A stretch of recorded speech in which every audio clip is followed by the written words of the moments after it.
they weren't sure what I was talking about. Deterring robbing. So this is kind of like a anti-robbing strategy scenario. It's very important. It's very, very simple. So here's my quick lesson on this topic. First of all, robbing can be very, very dangerous, not just to the bees, but to you, particularly in the drier months like right now is June 25th. So from here for the next couple of months or so, it'll be pretty dry. And when I go to the apiaries, walking up to the apiary, I need to kind of pay attention to the air. One particular day way back, I was about 40 yards from the apiary and I was just looking at the flowers in the field, and I hear a roar, kind of a rolling roar. And what the heck? And looked up and I saw a dome, a black dome over a hive, and it was girls fighting in the air. Air-to-air warfare. Oh, it was wicked dangerous. It didn't take but about 2 seconds. I got stung on the eyelid, stung on the eyebrow. I was too close to their zone, and it was a robbing event. So here's some strategies to help deter robbing. We really don't want to get it started up. If you do run a feeding station, which is really advisable, a feeding station needs to be placed about 40 yards away from the colonies or further. And the reason is when we get dry and we haven't had rain for maybe 3 weeks, I'll put a 5-gallon bucket of sugar water out for the girls to pound away on the sugar water rather than pound away on the small hives and create a robbing incident, okay? I'm not worried about tainting honey or any of that stuff. I'm not worried about that. I feed open air like that at specific times of the year to get the girls focused on something else. Rather than focus on a little hive and pounding away on them, I'd rather set out a bucket of sugar water until we get rains coming through, and then I'll stop feeding. Okay, so with bees, you got to be real strategic, and if you don't have any strategies up your sleeve, they're going to put you on your heels, and you won't know how to manipulate them. So this is what this is. This is a strategy video. So I'm going to show you a few strategies. Let's talk about entrances. We'll talk about entrances here in a minute. So I'm going to step over and I'll give you a few instructions on entrances. So we have a full-size colony here with a feeder tray all the way to one side. We want the feeder tray all the way to one side. And what we don't want on a regular season, provided the box of bees is full, provided it's full, we let them have a full entrance. On a regular day, as nectar is rolling. So let's say it's dry, 2, 3, 4 weeks with no rain, then there's holes that we intentionally put in the box. I'll tape over any holes, gaps, or cracks, and then I want to occlude. It's called occluding, or reduce down the entrance. So here's what we don't want to do. I use house bricks, square house bricks, and what I don't want to do is leave the entrance right next to the feeder tray for fear that the robbers will come right in, right around the corner, grab what they want, and out they go. That's way too easy for the robbers. So we want to slide the brick over all the way against the tray, and that leaves on this side about the width of my finger. Now that maybe looks small to you, but that's just fine for the bees. Just a width over there, and they can defend that. Those girls inside there can defend that little tiny space. It's about less than an inch, about an inch. But they can't defend, it's harder for them to defend this big wide open space. So I'm going to take or a board, brick or board, whatever, as long as it's pushed up against the feeder and they can't get in here. The bees can still get in right here. Now I'll leave that like that until I feel comfortable that maybe there's not any more robbing going on, or we got a good rain coming through. The principle is, this is a bee principle, bees always prefer nectar over sugar water. They always prefer nectar over sugar water. So if I'm feeding, or even if I'm not feeding, I still want to reduce the entrance on all the colonies, big and small alike. So I'm going to keep everybody honest. Everybody's going to stay honest. So I'm going to tape over the holes. I'm going to occlude the porch or reduce it down. And if I have a feeder tray, what I can't do is have a gap over here and think I'm doing something good. That's not going to work. I need to take this tray all the way to one side, take a board or a brick, make sure it's snugged up against the feeder tray, and they can come and go here. They're just fine. Just fine. You don't want a robbing incident started. So what about a nuke? small size box. We'll come over here to the small size box. So this is a 5-frame nuke. It's the same principle. We have a feeder tray here, jar of sugar water here, and we want it snugged up against the side, and even that space is a bit too big, so I can take a piece of a brick or a board and I'll just gently set it in there.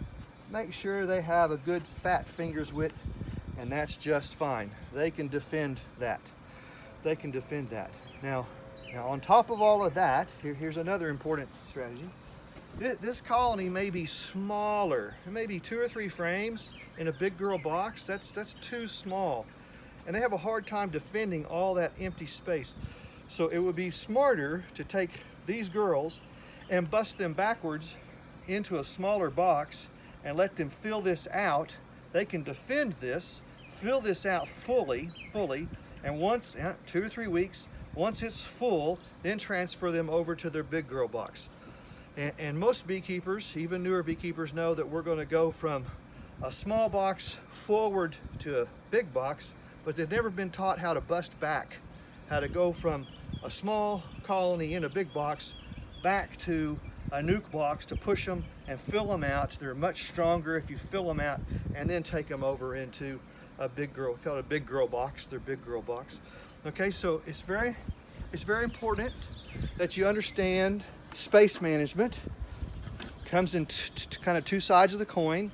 Space management in here, you know, and here, and then space management on the porch. Now you probably wouldn't believe this. I'll just tell you what I saw. In Oklahoma, we have big hornets, man, and they fly around like submarines. This is some years ago. I was getting ready to work a colony one day, and I see the hornet, and I particularly don't want to open the colony with a hornet coming around.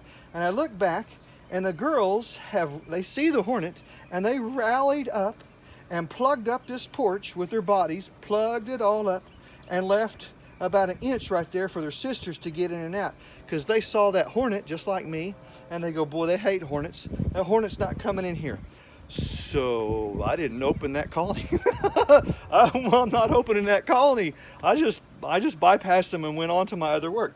The girls are sensitive to what comes in here, and robbers, if we put this back up here, robbers, you would think robbers just know how to get in the porch, but that's not how they work. Robbers operate by smell. So robbers, they'll kind of try to penetrate.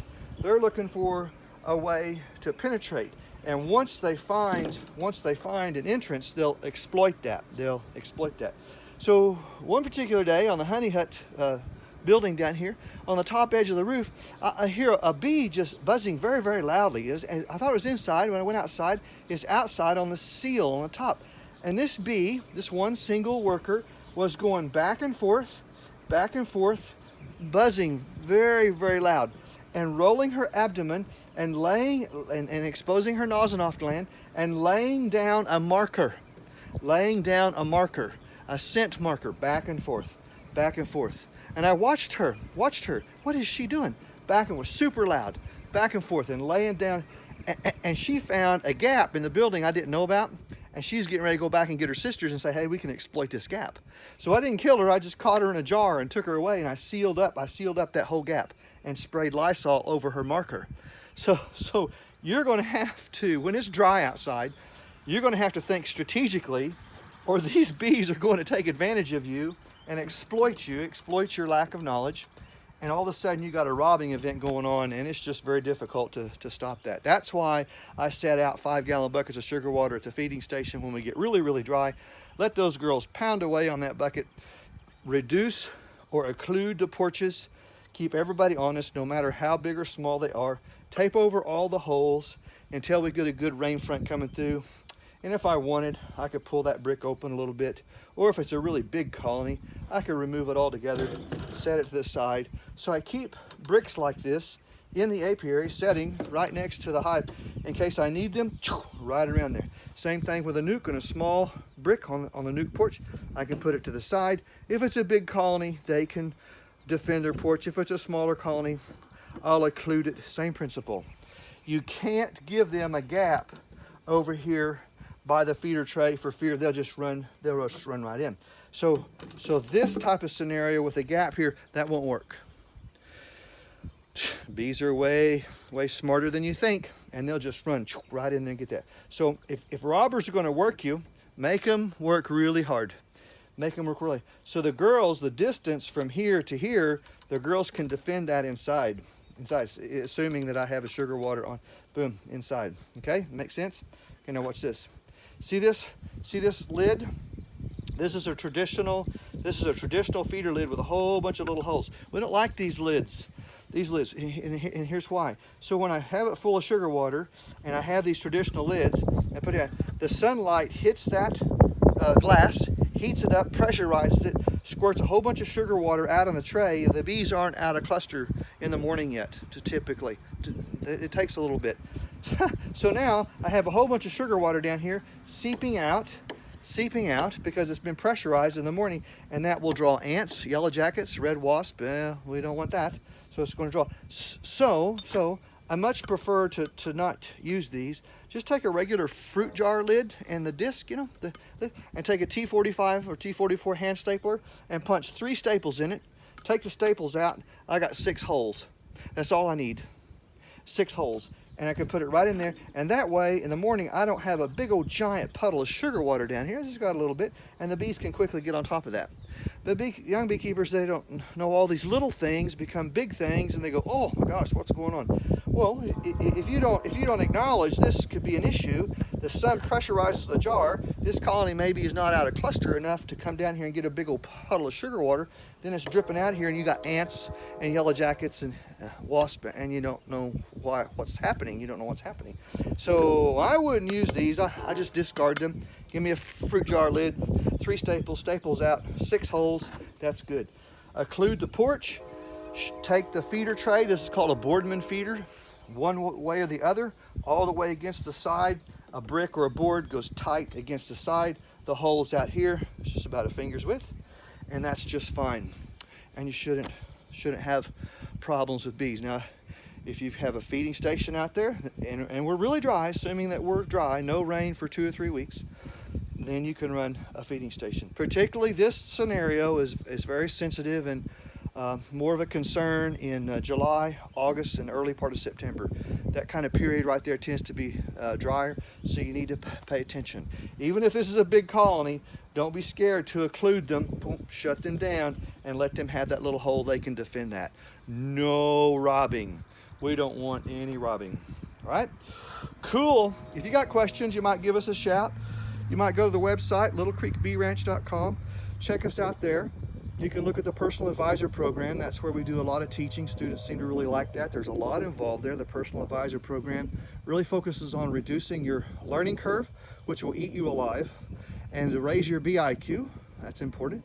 It's a subscription amount, $29.95 a month, but way worth it. You're getting a newsletter mid-month. You're also getting conference calls at the end of the month and personal phone appointments. So it's a coaching service, pretty cool, you know. Otherwise, if you don't have anybody to show you these kind of things, it's gonna take you years to learn what to do and how to do it, and a lot of pain that you could avoid. That's what we want to do, avoid the pain. But at the same time, we want to raise your BIQ. So right now, that's a very important lesson for this time of year, is learning how to manipulate the front porch so that you prevent a robbing scenario, which very well could prevent bees from stinging your eyebrow, right? Have an awesome day.